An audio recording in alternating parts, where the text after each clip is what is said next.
और उत्तर प्रदेश के जिला उन्नाव में एक ऐसा गांव है जहां पर बच्चे पैदा तो स्वस्थ होते हैं, लेकिन कुछ सालों के बाद बच्चों की उंगलियां टेढ़ी और पैर पैर मुड़ने लगते हैं। यहां पर रहने वालों के दांत धीरे धीरे गल जाते हैं। उन्नाव के मकूर गांव में 50% आबादी दिव्यांग हो गई है। यहां लोगों की उंगलियां टेढ़ी और पैर मुड़ चुके हैं। इस गांव में पानी में फ्लोराइड की मात्रा बहुत ज्यादा है। इस गांव के लोग पाइप का पानी नहीं पीते और ना ही नल का पानी पीते हैं। यहाँ के लोग गांव में लगे हैं वाटर प्लांट से 20 रुपए का पानी और गैलन लाने को मजबूर हैं और उस ही पानी से को पीते हैं। इस गांव में साल 1975 तक स्थिति सामान्य थी। इसके बाद से पानी में फ्लोराइड की मात्रा बढ़ने लगी। पानी को गांव के लोग पीते हैं और आज लोग काफी बीमार हो चुके हैं।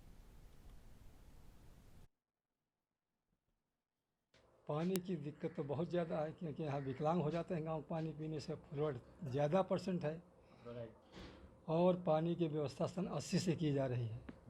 आज तक पानी नहीं मिल पाया। अब 80 से उधर 42-43 साल हो गए। तो बार बार फ़ोटो खिंचाने से, बार बार माइक पे बताने से कोई लाभ नहीं हुआ। बहुत बार फ़ोटो खिंच चुकी, मेडिकल कॉलेज में भर्ती रहे 2.5 महीना, और तुम्हारे ये लखनऊ PGI में भी भर्ती रहे, लेकिन पानी का निदान नहीं हो पाया आज तक। 43 साल हो गए और जो बेचारे ग्रसित थे वो मर के चले गए। और जो हम लोगों की उम्र आ गई 43 साल चल रही, 63 चल रही, और 10-5 साल के आदमी। फ्लोराइड की मात्रा पेयजल जो हम लोग इस्तेमाल करते हैं, तो उसमें अगर फ्लोराइड की मात्रा ज़्यादा होती है तो जिसके कारण जो है हड्डियों में टेढ़ापन आता है, दांतों में भी टेढ़ापन आता है और शरीर के कई। इस वक्त जहाँ पर हम खड़े हैं ये है उन्नाव का मकूर गांव और यहाँ की स्थिति ये है कि यहाँ के पानी में फ्लोराइड की मात्रा इतनी ज्यादा है जिसके सेवन से यहाँ के लोग बीमार पड़ रहे हैं।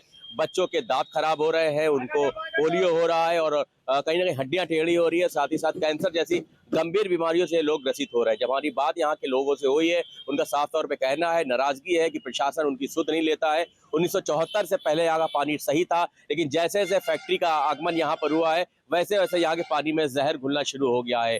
कई बार लोग निकल के आए हैं, प्रशासन तक अपनी बात कही है, लेकिन इनका कोई भी सुध लेने वाला नहीं है। ऐसे में उन्नाव वालों को इस समस्या से कब निजात मिलेगी ये तो आने वाला वक्त बताएगा। मुंशी टीवी के लिए नजम खान के साथ मैं सलमान शफीक, उन्नाव।